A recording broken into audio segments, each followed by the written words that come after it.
My name is Holly. I'm 35 years old. I'm a stay-at-home mom with a husband of the same age and a daughter. My husband, Simon, and I were in the same cohort when we started working at our first job out of college. We got married at 27, and I became a full-time homemaker. I actually wanted to continue working, but Simon begged me to stay at home no matter what. Then our daughter Mina was born, and my days became busy with first-time parenting and household chores.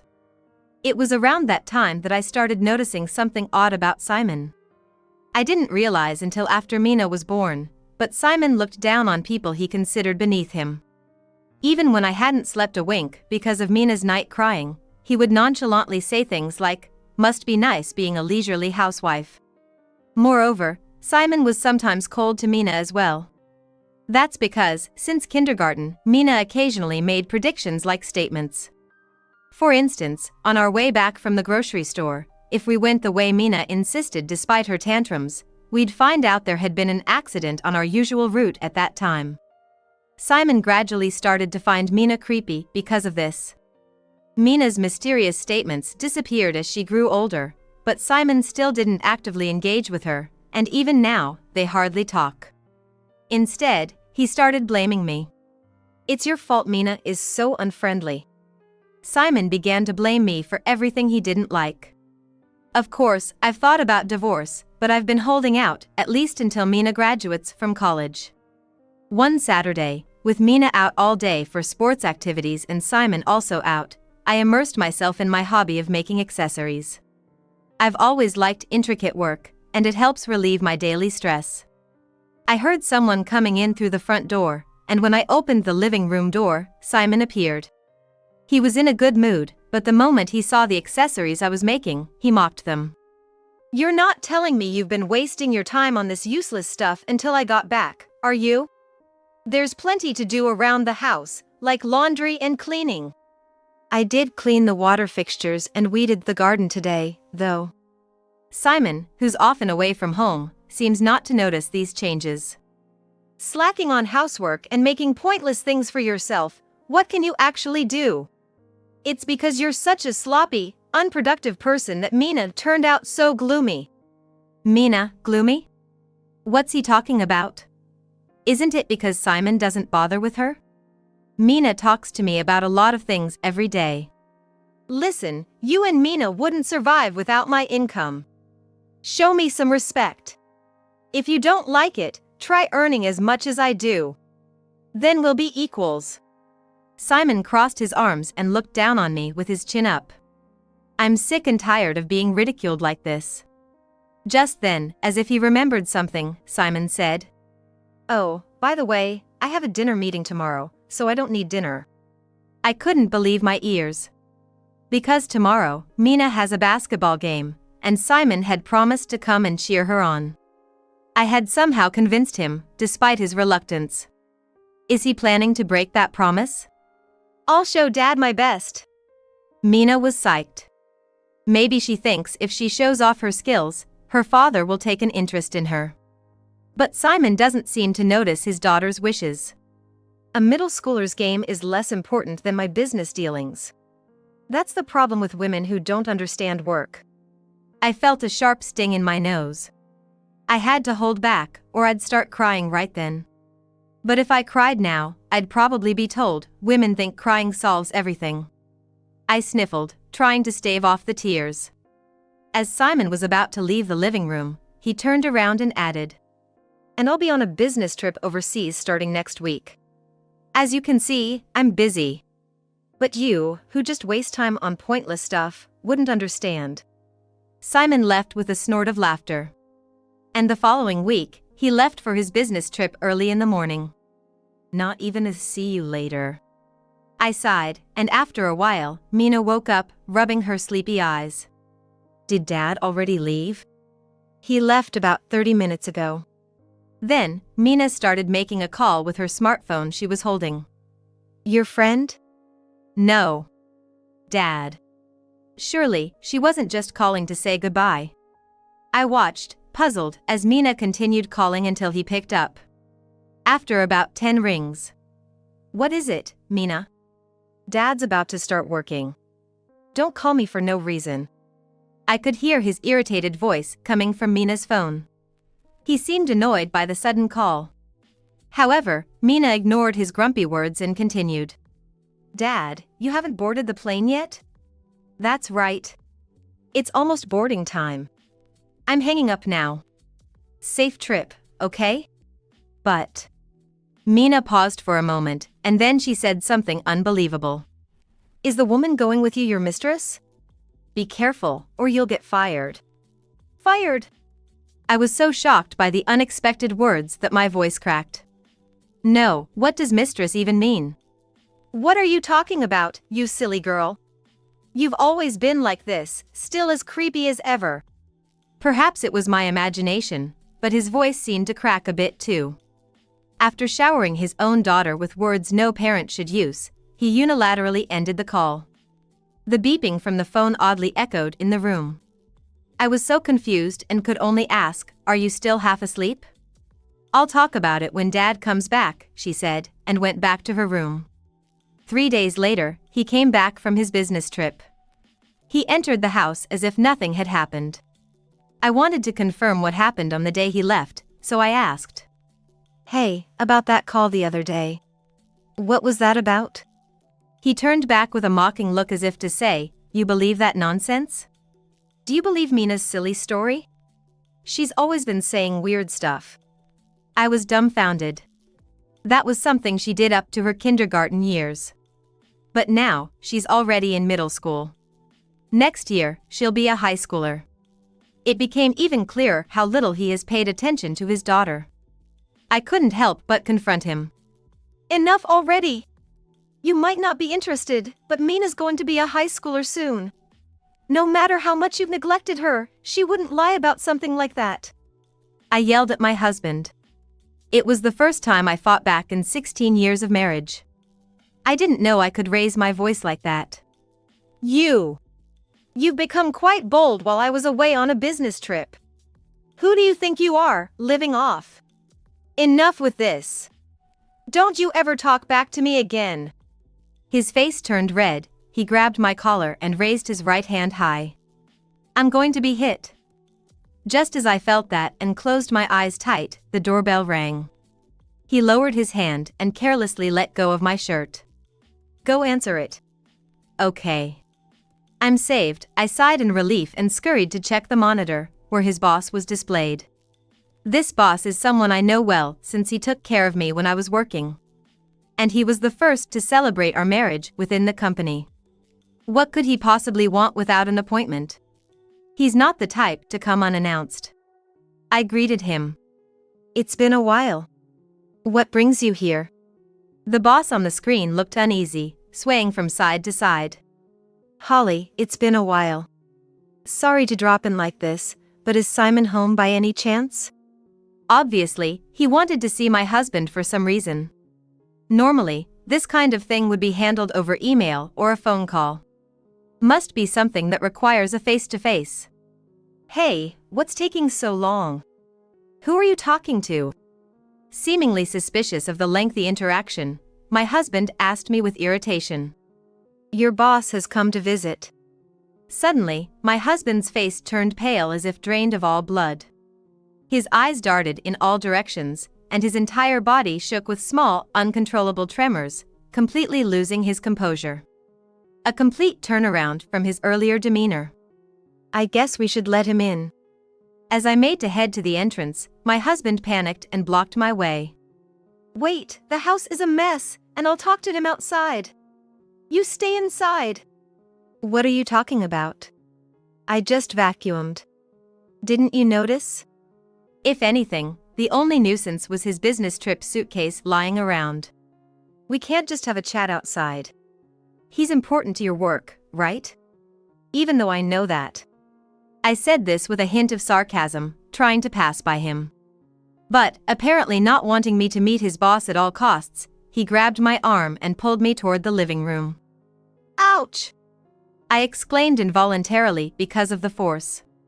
Then, as if she had been there all along, my daughter slipped past us and opened the front door. Greeting my daughter, the boss stepped inside and, seeing us scuffling, his face turned bright red and exclaimed, "Simon! Not only are you cheating, but you're also laying hands on your own wife. What kind of man are you?" Cheating? Did he just say cheating? The boss's words made me start to think that maybe my daughter's words were accurate. But why would the boss know about my husband's suspected infidelity? He had just returned today and hadn't even been to the office yet. I didn't need to ask for the reason, as the boss yelled it at my husband for me. "How dare you cheat with my daughter?" Oh, so that's what this was about. Glancing at my husband, I saw him sweating profusely, shaking his head vigorously from side to side. "It's a misunderstanding. Who told you such a thing?" Though he vehemently denied it, his expressions and movements were so agitated that it was clear to anyone he was lying. "Playing dumb, huh? Then what's this picture about?" The boss pulled out his smartphone from his chest pocket and presented a photo. In it, my husband was closely embracing a young woman. This was the smoking gun. No room for excuses now. It felt almost like I was an outsider looking in. "Still gonna deny it after this?" My husband looked at the photo with a face like he had bitten into a sour grape. Fixated on it as if desperately concocting excuses in his mind. The boss explained the situation so I could understand. "My daughter and Simon have been having an affair for about 2 years. This business trip was a lie. They actually went to a hotel out of state together." The thought of a 43-year-old man scheming to avoid getting caught like this made my skin crawl. And to think, the boss's daughter was just in elementary school when I was still working. If my memory serves right, she'd be in her early 20s now. The more I thought about it, the more repulsed I felt toward my husband. A chill ran down my spine. I found myself unconsciously rubbing my left arm. The boss's explanation continued. "The whole company's buzzing about it. Aren't you ashamed? Hitting on a girl nearly 20 years your junior. I've been deceived by you for 2 years." "How did you find out they were having an affair?" "My daughter has a private social media account that only a few can see. It seems she's been posting pictures of her dates with Simon and the gifts he gave her, like this one here." The boss scrolled through his phone and showed me. Besides the photo I'd already seen, there were images of them dining in fancy restaurants, various gifts, and lengthy posts that read like love poems dedicated to my husband. My husband was out frequently, engaging in this affair. I quickly turned to look at him, and he was just staring down, lips pursed. No longer attempting to refute the overwhelming evidence. "On the day of the trip, my daughter apparently got a little too tipsy with Simon and mistakenly posted a photo on her public account, which her coworkers follow, instead of her private one. It's unclear if she let her guard down because she hadn't been caught until then, but it was truly foolish. The post on the public account was seen by someone at the company, and the rumor spread at the speed of light, eventually reaching the boss's ears. My daughter having an affair with one of my subordinates is like some third-rate gossip. It has completely ruined my reputation." The boss, showing his anger with clenched fists, was met with a hesitant response from my husband. "Please, let me explain. There's a reason for all this." To think he'd attempt to make excuses at this point. Too bold. But this was the first time I'd seen my husband like this. Always acting superior to me, yet he can be so respectful to someone of higher status. "An excuse, huh? Fine, let's hear it then." My husband, looking relieved, began to speak more freely than before. "Actually, your daughter repeatedly approached me, asking to date her. I told her I couldn't because I'm married." The boss listened with his arms crossed, looking skeptical. "She even said being a mistress was fine, that she'd be happy just going out to eat occasionally. But I clearly refused. However, it seems she didn't take it well and started to manipulate photos to post them." "Manipulated photos for posting? What do you mean? Why would she do that?" "Shut up." My husband glared at me before continuing. "She cropped photos from company dinners, making them look like they were shots of just the two of us. I told her to stop, but then she asked if that meant she could be my mistress. So, He's trying to say all those photos were the boss's daughter's delusions, wanting to present him as her boyfriend. I couldn't help but be impressed by his somewhat plausible excuse. If what you're saying is true, you mean my daughter was troubling you? That's exactly it. I was thinking of consulting you, but I didn't want to provoke her unnecessarily. The boss, who had been visibly angry earlier, now frowned and grumbled. My husband seemed pleased, as if thinking, I've managed to handle it. Could it really be as he says? Both the boss and I were silent, pondering the truth. Then, from behind the boss, hidden until now, my daughter suddenly spoke up. My dad's lying. I heard everything. Her voice broke the deadlock in the room. Faced with my daughter's sudden accusation, my husband, though flustered, responded with a smile I'd never seen before. Mina, the adults are discussing something important now. Please, go back to your room. But my daughter ignored him. After a practice match the other day, my teammates and I decided to grab some food on the way home. Mina, if you're going to talk about unrelated things, just go to your room. Everyone's attention was now on my daughter, expecting significant revelations. My husband leaned forward anxiously, waiting for what she'd say next.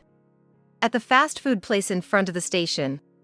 As my daughter muttered, my husband's face broke out in sweat, his breathing shallow, his chest rising and falling rapidly. We all went to a fast food restaurant in front of the station. When we sat down, I could see Dad and a woman sitting at the opposite table. Mina! My daughter recounted the situation calmly, in contrast to my husband's growing panic. There were about 8 of us, all in the same uniforms, so we stood out. I thought Dad would notice me right away, but he was only looking at the woman and didn't see me. Unbelievable. You didn't even recognize your daughter's team uniform? Be quiet. Just shut up. Dad and the woman were holding hands, and I could only catch bits of their conversation, but I heard things like overseas business trip and looking forward to the trip. That settles it. It's decided then. My husband closed his eyes and bit his lip. Damn it. I could faintly hear my husband's curse, and I felt myself completely cooling off towards him. The boss's anger reached its peak after being fed lies by my husband, shaking with fury as he exclaimed, Figure out what you're gonna do with your life. I can't believe I ever favored you. The boss stormed past my daughter and slammed the door shut as he left. Wait, please. Let me explain. Oh, damn it. My husband collapsed to his knees, effectively receiving a declaration of being fired. This can't be happening. Just when I had made it this far. I knew this was my chance. I felt it deeply. I want a divorce. I finally hurled the words I'd long wanted to say at my husband. His face went from pale to furious in an instant, looking up at me as he said, A divorce? Don't joke around. You couldn't possibly manage that. You don't even have the ability to earn money. He staggered to his feet from the floor, clearly thinking I was speaking nonsense. I'm not joking. I want a divorce. I'll take care of Mina. Then, my husband scoffed as if mocking me, more condescending than ever. You raise her? That's what I'm saying. You're incompetent. How will you manage the high school tuition? It's going to be a private school since she won't make it into a public one, right? Tuition is expensive. He leaned in to sneer at me from below. But too bad. His assumptions couldn't be more wrong. You really know nothing about your daughter, do you? Well, you've been too busy cheating, so it's no surprise. What? Are you mocking me? What do you mean by know nothing? Maybe it's time to enlighten him. Mina has just been scouted for a sports scholarship by a prestigious private high school. Plus, she's got a tuition waiver. What? My husband's disbelief was evident as his eyes widened, and he let out a pitiful sound. That mere middle school match you mentioned was actually a major game with numerous scouts attending. That's why I wanted us to go together. Mina was scouted by a well-known private school with strong basketball credentials and secured a recommendation. But what about living expenses? Even if tuition is waived, there are other costs. he blurted out as if grasping at straws. Still thinking he had the upper hand. No company's gonna hire you, a woman who hasn't worked a day since getting married. At best, you might get a job at a store. For a former stay-at-home mom. He assumed I would struggle to find a job. Forgetting that he, too, is on the verge of unemployment. I decided to enlighten my bewildered husband. I actually have an income. What? He looked at me incredulously. A stay-at-home mom like you, busy doing nothing, couldn't possibly have that. Stop bluffing. It's best you don't lie just to appear strong. His gaze still looked down on me. I stood tall, confident as I replied. It's no lie. Remember the accessories I've been making as a hobby? The ones you've always ridiculed? And what about them? Those accessories, especially the more flamboyant ones, turned out to be quite a hit. Believe it or not, they became popular as bridal accessories. No way! My husband briefly faltered but quickly regained his composure. Even if they did become popular, something like that would sell for what, at most $50 each? That's nowhere near my monthly income. His condescension was almost admirable. But that ends today. How much did you say each one sells for? What, like $50? Wrong, $500. What? My husband staggered back in shock, which I matched by steadily advancing towards him. Yes, $500. Since they're reasonably priced for bridal accessories, orders just keep coming in. Sell 40, and that's a monthly income of $20,000. $20,000! Surprised, isn't he? Indeed. A monthly income of $20,000 was more than what my husband earned. My husband once dismissively told me, "Earn as much as I do before you talk." I wasn't just earning as much, I had long surpassed him. You said before, right? If I earned as much as you, we'd be equals. By that logic, the one who earns more has the higher standing, right? My husband's lips trembled. It must be frustrating. The woman he had belittled as incapable was now out-earning him. Whose idea was this? What? I didn't understand what he meant. So I replied with a question. Who advised you to sell them? Let me guess, you're cheating too, huh? Some guy told you how to earn and get a divorce, right? Ah. Seemingly not caring anymore, my husband started accusing me wildly. Just because he cheated, he assumed I must be too. What an insult. I was about to shout back in anger when a calm voice came from behind us. It was me. Mina stared straight at my husband and said, "Huh?" My husband asked back. So, I advised Mom to sell her accessories. There's a classmate of mine who sells handmade items online and earns about $1,000 a month. I thought Mom's could sell for even more. Thanks to that, now she's being called a trending bridal accessory designer. It felt so good, especially after being constantly belittled by you as a worthless stay-at-home mom. So yes, Mina and I have enough money and work to live on our own. I declared to my husband, still trying to grasp the situation, and delivered the final blow. Please, let's get a divorce. After about 5 seconds of silence, my husband spat out, "Do whatever you want," and left the house. It was finally over. Feeling relieved, I sat down and leaned against the wall. Mom, we did it! My daughter said, and we both made a victory gesture. It seems she, too, had reached her limit with a father who always treated her harshly. My husband never returned after that day. Eventually our divorce was finalized. I got the house we had lived in, and life with my daughter began. Since my ex-husband had rarely been home before, not much changed. Except for the absence of his condescending tirades, which significantly improved my mental health. Although he didn't lose his job over the affair, the rumor that he was kicked out of his home for it spread at the company, making it unbearable for him to stay, leading to his resignation. Trying to find a new job, he faced difficulties as the affair story had spread in the industry, forcing him to give up on fields where he could apply his previous experience. Applying to various industries, his condescending attitude and age of 43 were likely detected, resulting in repeated rejections. Often from interviewers and HR personnel younger than him. Unconsciously belittling those younger than him probably led to his downfall. Where is my ex-husband now? A former colleague informed me. Some have seen him working at a convenience store a bit away from his previous workplace, bagging items sheepishly when approached, perhaps embarrassed. However, perhaps out of a desire to maintain appearances, my ex-husband reportedly started claiming, "I'm not just a part-timer. I was hired as a full-time employee at a store, and I'm here for my initial training. I'll be working at the headquarters in about a month. So, my role as a clerk is only temporary." His behavior was so suspicious that several people who encountered him were sure he was lying. When one of them decided to verify his claim by asking another staff member, "Is that man a full-time employee?" They were told, "No, he just started working here as a part-timer recently. Working as a store clerk." On that day, my ex-husband had said, "No company would hire you, a woman who hasn't worked since getting married. At best, you might get a job at a store, suitable for a former stay-at-home mom."